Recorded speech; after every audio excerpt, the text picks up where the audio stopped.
So ayan, saksak natin. Ayan, dito tayo sa may mirror natin, no? Ayan, medyo madumi yung mirror. So labas yung logo ng Samsung. Ayan, no? Ayan, nagka-raster na po yung unit natin. So good na po yung unit natin, no? Back to normal na po siya.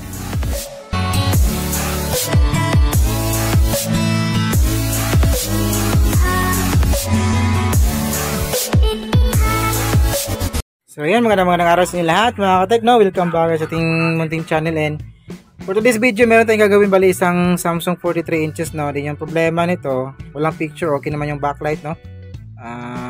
Pero bago yan, pa-shoutout muna yung mga kasama natin, na mga kaibigan natin na pa-shoutout sa mga previous video natin, medyo matagal na po tayo hindi nakapag-shoutout kasi nga medyo matrabaho din yung shoutout natin. So ngayon meron tayong na-ready na po yung mga ipag-shoutout natin ngayon. So shoutout muna kay Marcos Canios, ayan, from Mindanao, Valencia City, Bukidnon. Shoutout din kay Ray Flores ng Lucky Electronics from Lawaan, Antique. At saka LPG Panagsaga, no? Shoutout sa yung master from Dinagat Island. Shoutout din kay Rekitech ng Rekitech Electronics, Katbalugan City. Ayan, shoutout sa iyo, bro. Shoutout din kay John Electronics, no? Ng Santo Rosario, Padre Burgos, Southern Leyte. Ayan, at shoutout din kay Michael Quilano from Negros Occidental. Shoutout sa iyo, bro. Shoutout din kay Raizo Rodicol, no? Ng Abroy Electronics. Ayan, shoutout sa iyo from Mindanao. Shoutout din kay Jaime Gormiseria from Paghaluban, Barcelona, Sorsogon. Ayan. At kay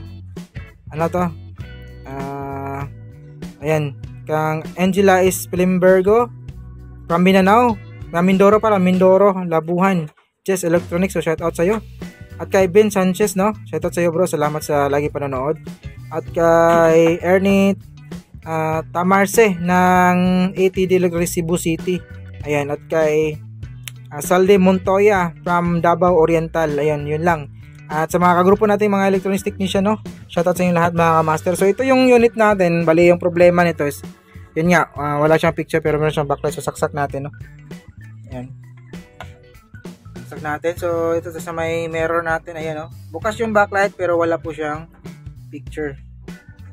Ayan, no? Backlight lang, walang picture. So ito lang pala yung model. Pakita mo natin yung model niya. Yung model niya is UA43 N503ER. Ayan, saksak. Lagay muna natin dito para hindi makaabala. Ayan. So bunutin muna natin tapos ready natin yung tester natin para makapag voltage check tayo kung ano bang meron o anong kulang kulang na voltahe. Wait, so medyo makalat, napakalaki po ng bag natin, no? Puno po na yan ng tools. So hindi ko pa na-arrange yan. So sobrang dami. Isang bag talaga yung tools natin, no? So hindi natin mahanap yung mga pinaghanap natin yan. Baka switch tayo sa maliit na bag kasi sobrang laki, hirap po nang harapin yung mga kailangan natin. Ayan, so saksak natin ulit. Saksak natin, then abangan natin bubukas ulit yung backlight. Okay. So bukas na po yung backlight niya. So check natin kung meron bang. Una tayo dito sa may Tico natin. Wala naman problema yung mainboard natin kasi gumagana naman siya. Ito yung 12. So meron siyang 12 volts, oh. Ayan. Tapos tingnan natin kung may 12 volts bang pumapasok dito sa Tico natin. So Tico, ito yung BE natin. And VDD in natin. Kita natin, oh. VDD in. VDD in natin, meron siyang 12 volts. So ibig sabihin yan, pumapasok yung 12 volts dito sa my Ticon board natin. So check natin yung ibang supply. So yung ibang supply nito, yan, tulad ng VEDD, ayan, yung tatlong to, ito nyo ba yan? Yung tatlong yan, 16 volts voltahe nito, dapat 16 volts to. So wala siya, walang voltahe. So punta tayo sa may, ito yung BGH natin, ito yung BGH line. Check natin yung BGH. Which is nakatutok tayo sa BGH, walang supply yung BGH natin. And yung BGL, nandito yung BGL natin, nakatago kasi sa iyo, no? And BGL natin, tutok tayo sa may BGL, wala ring supply. Ayan.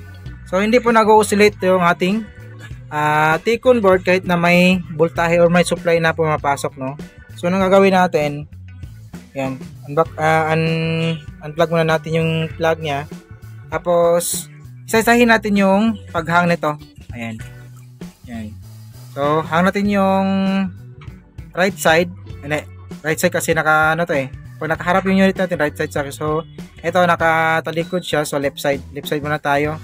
Tingnan natin yung left side. Titingnan natin kung lalabas pa yung kanyang supply. So saksak natin ulit. So saksak natin, abangan natin bumukas yung backlight. Ayun, bukas yung backlight. Ito tayo sa may BGS na tabunan kasi yung ano eh. Ito yung BGS natin. Ayan. BGS, tingnan natin kung may supply na ba. Wait. Ayan. So wala pa rin, ganoon pa rin siya. 0 volts, no? So next natin gagawin, bunutin natin ulit. Tapos yung kabilang side naman yung tatanggalin natin. So bali dalawang flex na po yung tinanggal natin, no? Yan, dalawang flex na po yan, magkabilaan na, left and right. So titingnan natin ngayon kung lalabas na ba yung kanyang voltahe. Ayan, saksak natin. So abangan natin yung backlight ulit. Bukas ulit yung backlight. Tayo sa may BGH.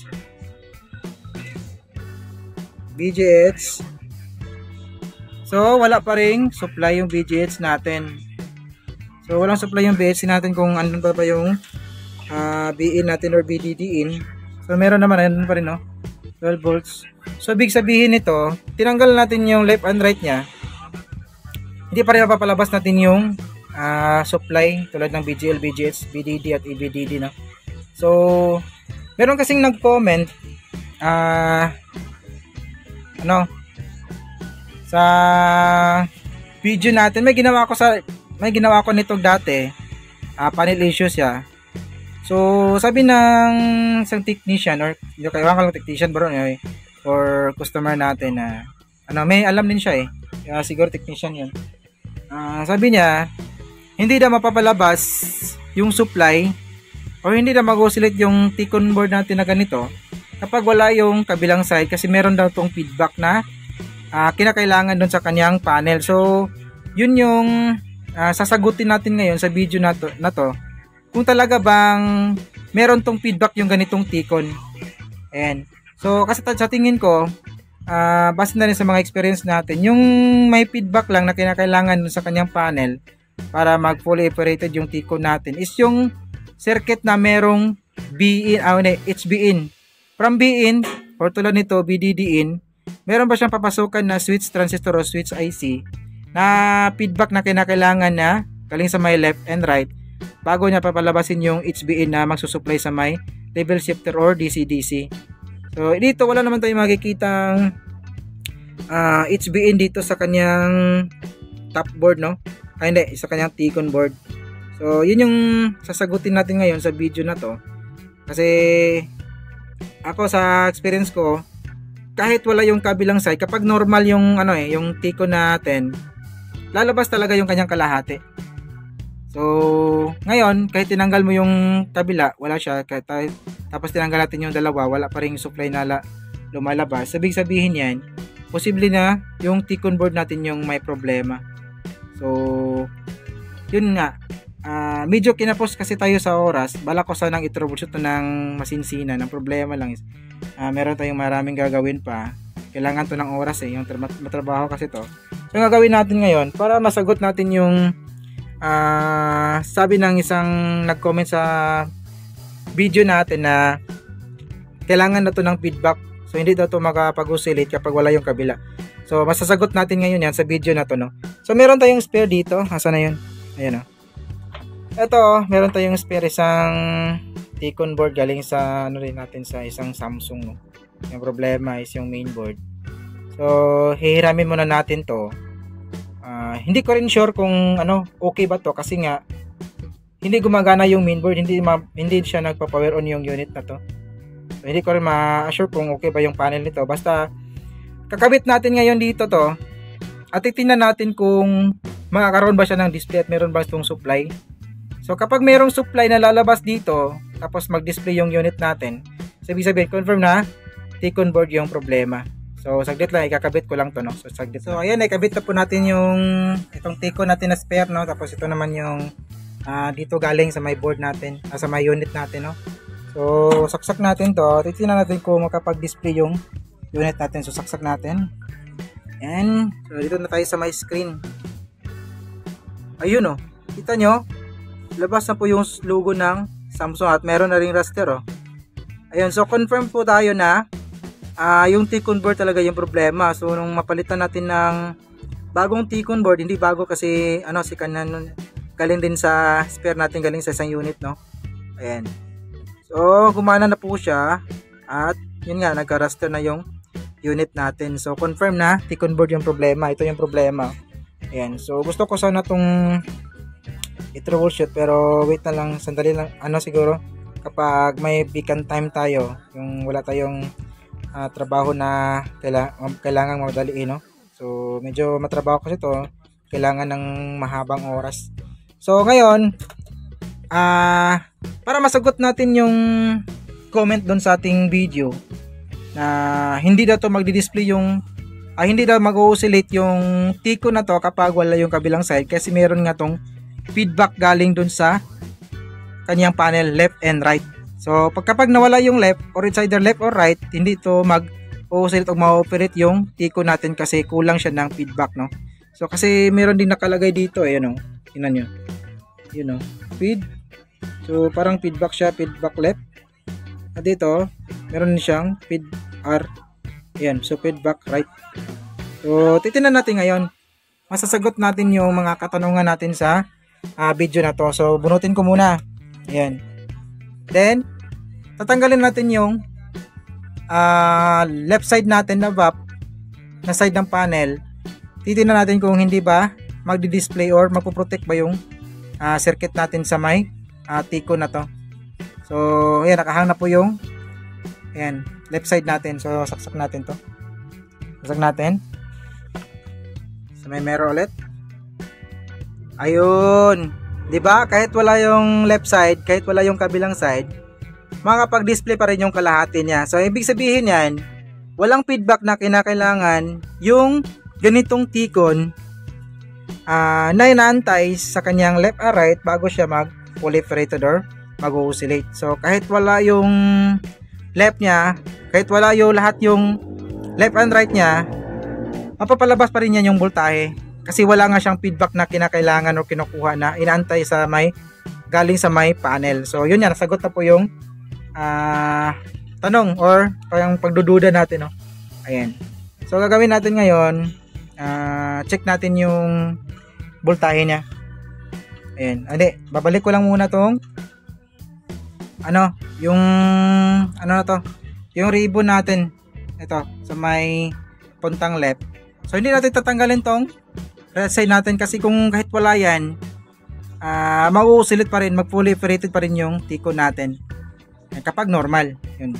Kung may problema, siyempre hindi po siya mag-oscillate, hindi siya mag-operate ng maayos.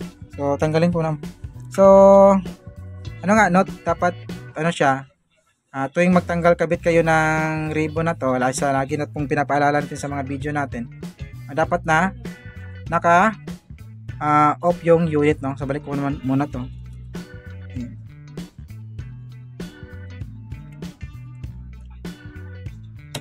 Saksak natin. So wait lang. Ayan, so saksak natin. Ayan, balik na po natin yung ribbon na nahang natin, and labas yung logo ng Samsung. Then raster siya. So goods na po yung unit natin, no? Ayan. Wait, medyo iba yung kulay, baka hindi natin naayos kabit maayos yung ribbon natin. So wait lang. So yun, continue tayo, no? Hindi, normal pala yan. Yun, normal pala yung kalahati, pero tinan nyo naman yung sa may side na taas at saka baba, oh. Walang problema naman kasi sa kanyang display po yan na parang may kulay puti yung side na left natin, tapos medyo dark yung sa may right side. Sa may left pala yung may halong puti, no? So normal pala yung display, yan pala yung kanyang standard talaga yung kanyang display logo, tawag doon, tama ba tayo? So ito kasi medyo medyo masilan din tong nito yung kanyang board. Kasi nga hindi po siya same dun sa mga standard na ano talaga na T-Con. Yung kanyang yung ating swapping voltage LC1 LC2 ay hindi iba po yung nakapangalan, which is yung nakapangalan niya is yung ito BDD1 at saka BDD2. So ito po siya. Ito, di ba ang layo? Dito yung kanyang clock, pero yung kanyang swapping voltage dito ang layo, nasa may bandang gitna. So paano ko nasabi yan? So check natin. Tingnan natin, nakatutok tayo sa may LC2. Hindi. LC2 nga, pero nakalagay dito BDD2. Ayan. So tingnan nyo. Diba? Naging PGH siya, tapos nag-BBGL. Ito yung swapping voltage natin. So medyo nahirapan ako sa paglukit ng swapping voltage nito nung unang encounter natin kasi hindi ko nga siya kabisado, no? Hindi po siya standard. Same doon sa mga standard na nire-repair natin. Ayan, no? So, at saka yung kanyang clock naman, yung kanyang STB, nagsisimula siya sa may P number 7. Ito yung P number 7 ito. Then, clock 1 hanggang clock 6. So, dito magsisimula yung kanyang clock sa may pin number 7 sa may STB. Tapos, dito rin sa may kabilang side, same po sila ng spot. Kung saan nagsisimula yung STB, pin number 7, dito sa may kabilang side, pin number 7 din. Pero yung swapping voltage natin, which is yung BDD1, BDD2, dito sa may bandang side na to. Pero kung sa may kabilang ribbon naman, kabilang side, ito yung ating BDD1, BDD2, ito yung ating swapping voltage. Di ba ang layo? Ayan, hindi po sila magka-pin. Kung dito sa may kabila, dito naman ibang pin naman yung pinapasukan niya. So kapag hindi mo to nakakabisado, magtataka, no? Sasakitin ng ulo mo. Pero may na-experience kasi natin ng mga ganitong T-Con, so madali lang sa atin, no? Ayan. So ayan, kung na po yung unit natin. So hanggang dito lang siguro yung video natin, mga katek, no? Ang gusto ko lang malaman is may bahagi na yung nag-comment dun sa ating video na maliwanagan tayo, no? Ayan. So maraming salamat nga pala sa mga nanonood, no? May good videos always. So this is your service, Ryan Coach Tech. See you in our next video. Bye bye.